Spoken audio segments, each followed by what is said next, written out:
policy advisor, so we know he's always going to put kids first.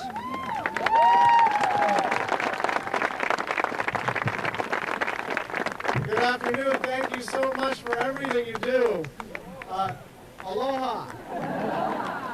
It really is my pleasure to see all of you. And, you know, a lot of us speak to a lot of groups, but I've never seen such an enthusiastic group of people as I've seen in your faces in this lawn today. And, you know, we all have a constitutional right to petition our government, and we hear from every group.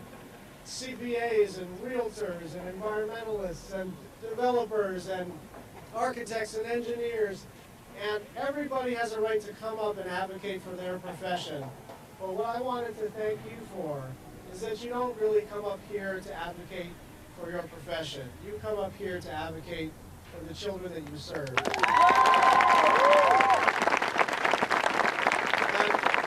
I really do want to brag on Amy Grace, Dr. Amy Grace. She's from Hawaii.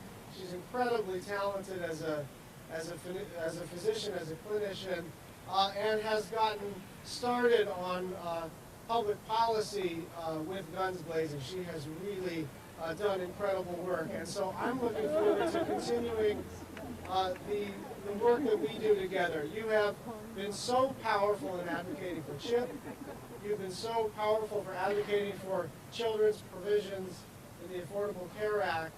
And I'm actually here to, not just to thank you, but also to try to enlist your additional support. We have a Tobacco to 21 Act, which we are... So the state of Hawaii just passed a law that will raise the minimum legal tobacco age from 18 to 21. There is really ample data that this might be the most straightforward, inexpensive public policy that you could possibly pass that would save hundreds of thousands of lives. And I know a lot of us feel strongly about it because of children. Some of us feel strongly about it because we know people who have suffered from lung cancer and the negative health effects of tobacco. And this is just one of those where it's not a close call clinically, and it's not a close call on public policy, but this is a very tough one on politics. And so you know that the buildings in back of us take a while to get to the right place. But you also know that in American-style democracy that we usually end up in the right place eventually. So what I am asking you for is a commitment. I told my staff, I'm a 43-year-old member of the United States Senate, I said, we are going to get this done.